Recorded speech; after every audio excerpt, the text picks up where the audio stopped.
Film की शुरुआत में हम एक आदमी को देखते हैं जिसका नाम क्रिस जॉनसन है। वह एक कैफे में बैठा है और अपनी घड़ी को देख रहा है, किसी खास पल का इंतजार कर रहा है। जैसे ही सुइयां सही समय दिखाती हैं, वह अचानक एंट्रेंस की तरफ मुड़ता है, लेकिन कुछ भी नहीं होता। क्रिस लास वेगास में रहता है और फ्रैंक कैडिलैक के स्टेज नाम से एक छोटे शो में परफॉर्म करके अपनी रोजी कमाता है। वह प्रेडिक्शन ट्रिक्स दिखाता है, लेकिन ऑडियंस इसे सिर्फ एक आम जादू का ट्रिक समझती है। वह भीड़ में से एक लड़की को स्टेज पर बुलाता है और बिल्कुल सही सेकंड पर भविष्यवाणी करता है कि उसके गले से नेकलेस कब गिरेगा। ऑडियंस तालियां बजाती है, इसे एक चालाक ट्रिक मानते हुए। लेकिन उसी वक्त क्रिस को ऑडियंस में बैठे दो FBI एजेंट्स ध्यान से देख रहे होते हैं। अपने शो के अलावा खाली समय में क्रिस कैसीनो में खेलता है। वह छोटी छोटी बेट लगाता है और अपने गिफ्ट का इस्तेमाल करके थोड़ा बहुत पैसा जीतता है। उसका एक नियम है, कोई बड़ा जीत नहीं, कोई जैकपॉट नहीं, उसे ज्यादा फेम नहीं चाहिए। फिर भी कैसीनो की सिक्योरिटी टीम, जिसका लीडर रॉय बॉल है, कैमरों के जरिए उसकी हर चाल पर नजर रखता है। इस खिलाड़ी का व्यवहार उन्हें थोड़ा अजीब लगता है। तभी सिक्योरिटी चीफ क्रिस की टेबल पर लोगों को भेजता है, लेकिन क्रिस पहले ही यह देख चुका होता है। वह तुरंत अपने चिप्स कैश कराने निकल जाता है। रास्ते में उसे भविष्य की एक झलक दिखती है। कुछ सेकंड में एक लुटेरा बंदूक लेकर कैशियर के पास आएगा और दो कर्मचारियों को गोली मार देगा। क्रिस ठीक उसी समय कैशियर के पास पहुंचता है जब वह आदमी आता है। लुटेरा बंदूक तानता है, लेकिन क्रिस बिजली की तेजी से हथियार छीनकर उसे काबू में कर लेता है। एक बड़ी दुर्घटना टल जाती है, लेकिन कैसीनो सिक्योरिटी समझ नहीं पाती कि हुआ क्या। उन्हें सिर्फ इतना दिखता है कि क्रिस के हाथ में बंदूक है। वे उसका पीछा करने लगते हैं। पूरी सिक्योरिटी टीम उसे पकड़ने निकल पड़ती है, लेकिन अपनी पावर के कारण क्रिस आसानी से उनसे बच निकलता है। आखिरकार वह हर मूवमेंट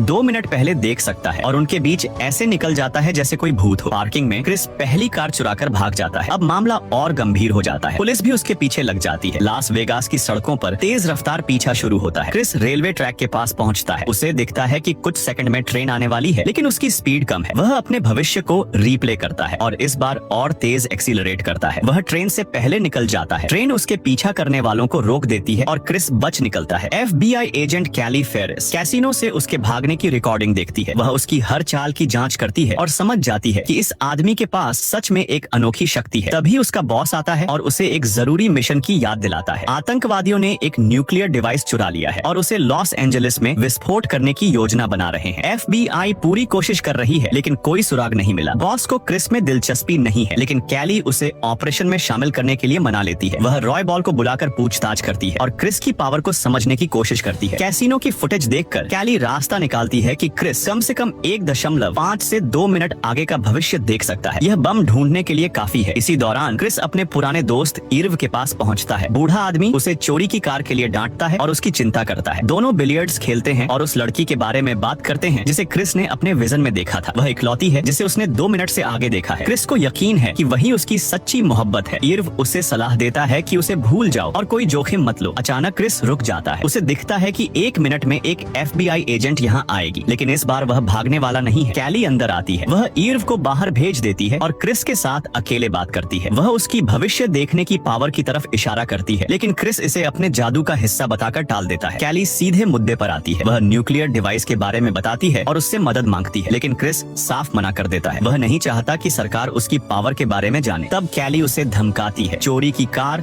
और बाकी अपराधों की याद दिलाकर। वह उसे एक डील ऑफर करती है, लेकिन क्रिस अड़िग रहता है। वह मना कर देता है। उसी वक्त हथियारबंद FBI एजेंट्स कमरे में घुसते हैं और उसे घेर लेते हैं, लेकिन अचानक समय पीछे चला जाता है। असल में क्रिस ने पहले ही इस सीन को देख लिया था। वह पीछे के दरवाजे से भाग जाता है। जब कैली बिलियर्ड रूम में पहुंचती है तो वहाँ सिर्फ इर्व अकेला खेलता हुआ मिलता है। वह समझ जाती है कि वह बस कुछ सेकंड से चूक गई। वो चला गया है ना। रॉय बॉल पार्किंग में अपनी कार की तरफ जा रहा होता है। तभी एक अजीब सा कपल उसे रोक लेता है। वे खुद को गेमिंग कमीशन के कर्मचारी बताते हैं और क्रिस जॉनसन के बारे में पूछते हैं। रॉय बॉल कहता है कि उसे कुछ नहीं पता। बिना किसी हिचकिचाहट के वे लोग उसके दोनों घुटनों में गोली मार देते हैं और उसे जमीन पर गिरा देते हैं। उसके गले पर चाकू रखकर उसे धमकाते हैं कि अगर उसने उस भविष्यवक्ता के बारे में सब कुछ नहीं बताया तो उसे मार देंगे। उन्हें पता है कि कोई ऐसा आदमी जिसके पास सुपर पावर है उनके प्लान में रुकावट डाल सकता है। दर्द से तड़पते हुए रॉय बॉल सब कुछ बता देता है जो वह जानता है। क्रिस फिर से उसी रोड साइड डाइनर में बैठा है। वह कॉकटेल पी रहा है और अपनी घड़ी देख रहा है। इस बार उसे समय का पूरा यकीन है। दरवाजा खुलता है और वही लड़की अंदर आती है जिसे उसने अपने विजन में देखा था। वह क्रिस के पास से गुजरती है और एक टेबल पर जाकर बैठ जाती है। क्रिस उसके पास जाता है और बैठने की इजाजत मांगता है। लड़की ठंडे अंदाज में उसे मना कर देती है। क्रिस अपनी शक्ति का इस्तेमाल करता है। वह कई भविष्य के सीन ट्राई करता है सही शब्द ढूंढने के लिए। बार बार समय पीछे जाता है और वह अलग अलग तरीके अपनाता है, लेकिन कुछ काम नहीं करता। लड़की साफ तौर पर बात करने के मूड में नहीं है। तभी एक सफेद सूट पहने आदमी अंदर अंदर आता है। वह लड़की को लिज कहकर बुलाता है और उसके टेबल पर बैठ जाता है। वह उसका एक्स बॉयफ्रेंड है जिसका नाम कैंडल है। वह उससे दूसरा मौका मांगता है लेकिन लिज मना कर देती है। कैंडल गुस्से में आवाज ऊंची कर देता है और उसका हाथ पकड़ लेता है। क्रिस बीच में आता है। कैंडल उसे मारने की कोशिश करता है लेकिन क्रिस हर वार से आसानी से बच जाता है क्योंकि वह हर मूव पहले ही देख चुका होता है। इसी दौरान क्रिस अपना परिचय देता है और एक सस्ता सा कॉइन ट्रिक दिखाता है। लिज इंप्रेस नहीं होती। क्रिस समझ जाता है कि यह सीन भी काम नहीं कर रहा। फिर से समय पीछे चला जाता है। सब कुछ फिर से वैसा ही होता है लेकिन इस बार क्रिस जानबूझकर कैंडल का घूंसा खा लेता है। कैंडल उसके चेहरे पर मुक्का मारता है और यही काम कर जाता है। लिज अपने एक्स को भगा देती है और क्रिस को उठने में मदद करती है। वह उसे टेबल पर बैठने के लिए कहती है। क्रिस कहता है कि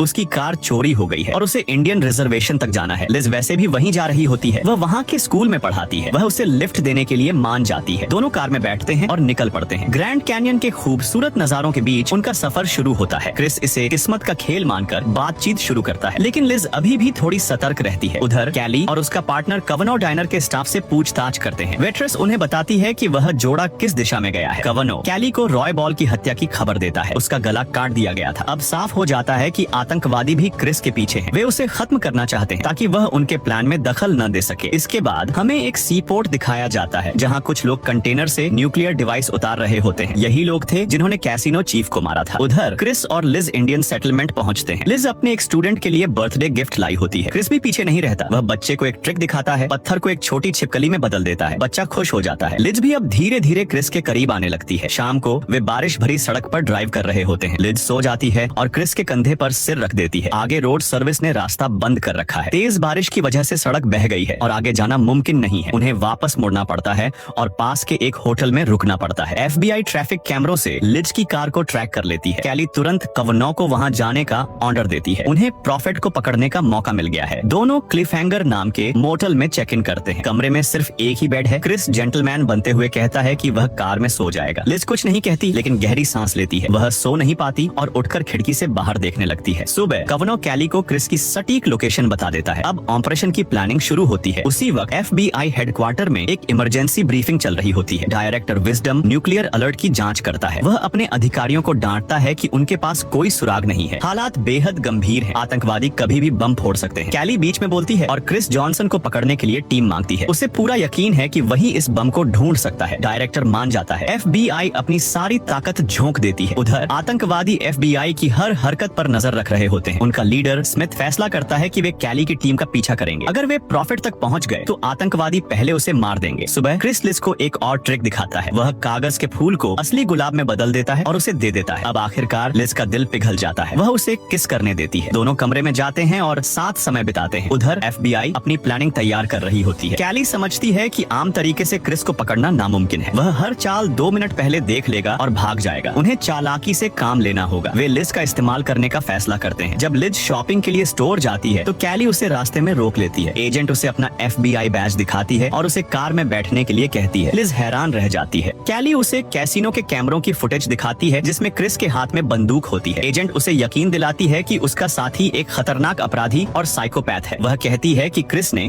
उसे सिर्फ छुपने के लिए इस्तेमाल किया। कैली लिज को साफ निर्देश देती है। उसे ठीक 2 मिनट बाद जब क्रिस शॉवर से बाहर आए उसे स्लीपिंग पिल देनी है। 2 मिनट के अंदर क्रिस खतरे को नहीं देख पाएगा। लिज कंफ्यूज हो जाती है लेकिन मान जाती है। उसे लगता है कि वह सही काम कर रही है। लिज वापस कमरे में आती है और क्रिस को शॉवर में जाने के लिए कहती है। FBI एजेंट्स होटल के चारों तरफ पोजीशन ले लेते हैं। वे अपनी घड़ियों को देखते हैं सिग्नल का इंतजार करते हुए लेकिन वे अकेले नहीं हैं। पहाड़ी पर आतंकवादी स्नाइपर राइफल से मोटल के एंट्रेंस को देख रहे होते हैं। शूटर को ऑर्डर मिलता है। मौका मिलते ही प्रॉफिट को मार दो। लिज एक गिलास पानी तैयार करती है और उसमें स्लीपिंग पिल मिला देती है। क्रिस शॉवर से बाहर आता है। वह उसे गिलास देती है लेकिन आखिरी पल में लिज खुद को रोक नहीं पाती। वह उसे रोक लेती है और पूरा FBI प्लान बता देती है। लिज किसी ऐसे इंसान को धोखा नहीं दे सकती जिसे वह सच में पसंद करने लगी है। क्रिस हैरान नहीं होता। वह पहले ही इस भविष्य को देख चुका होता है। वह उसकी ईमानदारी के लिए उसे थैंक यू देता है और अपनी शक्ति के बारे में सच बता देता है। साबित करने के लिए वह टीवी चालू करता है और एंकर के बोलने से 1 सेकंड पहले उनके शब्द दोहराने लगता है। लिज की आंखें फटी रह जाती हैं। वह उस पर विश्वास कर लेती है। फिर क्रिस उसे एक नोट देता है जिसमें कुछ ऑर्डर लिखे होते हैं। वह कहता है कि उसे जाना होगा लेकिन अगर वह इंतजार करेगी तो वह जरूर वापस आएगा। वह उसे $10,000 देता है, उसे किस करता है और कमरे से बाहर चला जाता है। कैली समझ जाती है कि प्लान फेल हो गया। वह देखती है कि क्रिस दूसरी मंजिल से सीधे घाटी में कूद जाता है। एजेंट तुरंत टीम को उसे पकड़ने के लिए भेजती है। उधर लिज क्रिस के बताए ऑर्डर को फॉलो करती है। वह कार स्टार्ट करती है, गैस पैडल पर एक ईंट रखती है और गाड़ी को ढलान की तरफ मोड़ देती है। तेज रफ्तार में कार मोटल की भारी लकड़ी की सजावट से टकरा जाती है। क्रिस ढलान से नीचे भाग रहा होता है। आतंकवादी स्नाइपर गोली चलाता है, लेकिन क्रिस पहले ही बुलेट का रास्ता देख लेता है और बच जाता है। उसी समय ऊपर से लिज की कार और बड़े बड़े लकड़ी के लट्ठे नीचे गिरने लगते हैं। क्रिस कार और मलबे से बचते हुए निकल जाता है। नीचे कैली पहले से बंदूक लेकर उसका इंतजार कर रही होती है। वह उस पर निशाना साधती है। उसी वक्त ऊपर से भारी लकड़ी के लट्ठे गिरने लगते हैं। कैली समझ जाती है कि वह मरने वाली है। वह जड़ हो जाती है। क्रिस उसका हाथ पकड़ता है और उसे एक सुरक्षित जगह की तरफ खींचता है। दोनों कूद जाते हैं और लट्ठे उनके पास से गुजर जाते हैं। आखिर में क्रिस उसकी जान बचा लेता है, लेकिन शुक्रिया के बदले FBI उसे गिरफ्तार कर लेती है। उसे बांधकर ले जाया जाता है। उसी समय आतंकवादी लिज को किडनैप कर लेते हैं। उन्हें समझ आ जाता है कि यह लड़की प्रॉफिट के लिए बहुत मायने रखती है। वे उसे चारे की तरह इस्तेमाल करने का फैसला करते हैं। अगले सीन में क्रिस FBI हेडक्वार्टर में एक कुर्सी से बंधा होता है। उसकी पलकों को खास क्लैंप से खुला रखा जाता है ताकि वह आंखें बंद न कर सके। कैली टीवी ऑन करती है जिसमें लाइव न्यूज चल रही होती है। प्लान ये है कि क्रिस भविष्य की खबरें देख सके और पता लगा सके कि हमला कहां और कब होगा। क्रिस भविष्य में चला जाता है। वह टीवी पर एक खौफनाक नजारा देखता है। एक बिल्डिंग की छत पर लिज खड़ी होती है। उसके शरीर पर विस्फोटक बंधे होते हैं। फिर धमाका होता है। लिज मर जाती है। क्रिस चीखता है और वर्तमान में वापस आ जाता है। वह इस तरह काम करने से साफ मना कर देता है। कैली समझ नहीं पाती। क्रिस तुरंत उसे छोड़ने की मांग करता है। उसे एक होल्डिंग सेल में डाल दिया जाता है। क्रिस गार्ड से एक सिगरेट मांगता है। अपनी शक्ति का इस्तेमाल करके वह कई भागने के रास्ते ट्राई करता है और परफेक्ट तरीका ढूंढ लेता है। सही मौके पर वह गार्ड को बेहोश कर देता है और सेल से बाहर निकल जाता है। भविष्य देखते हुए वह आसानी से एजेंट्स से बचता हुआ बिल्डिंग से बाहर निकल जाता है। अब वह लॉस एंजलिस की सड़कों पर है। वह लिज को बचाने के लिए दौड़ रहा है। FBI टीम भी उसके पीछे लगी होती है। वह एक मल्टी स्टोरी पार्किंग के छत पर चढ़ता है, ठीक वहीं जहां उसने भविष्य में देखा था। कैली उसके पास पहुंचती है। इस बार क्रिस 2 घंटे आगे तक देख पाया है, जो कि पहले से कहीं ज्यादा है। उसे समझ आ जाता है कि यह एक जाल है। क्रिस कैली को एक डील ऑफर करता है। वह बम ढूंढने में मदद करेगा, बदले में लिज को बचाना होगा। कैली मान जाती है। उनके पास कोई और रास्ता नहीं है। क्रिस छत पर खुलकर सामने आता है। पास की बिल्डिंग पर एक स्नाइपर उस पर निशाना साधता है। गोली चलती है। क्रिस ऐसा दिखाता है जैसे उसे गोली लगी हो और वह गिर जाता है। FBI टीम स्नाइपर की लोकेशन पकड़कर उस पर फायरिंग कर देती है। स्नाइपर मारा जाता है। क्रिस उठ खड़ा होता है, बिल्कुल सुरक्षित। अब वह और आगे का भविष्य देखता है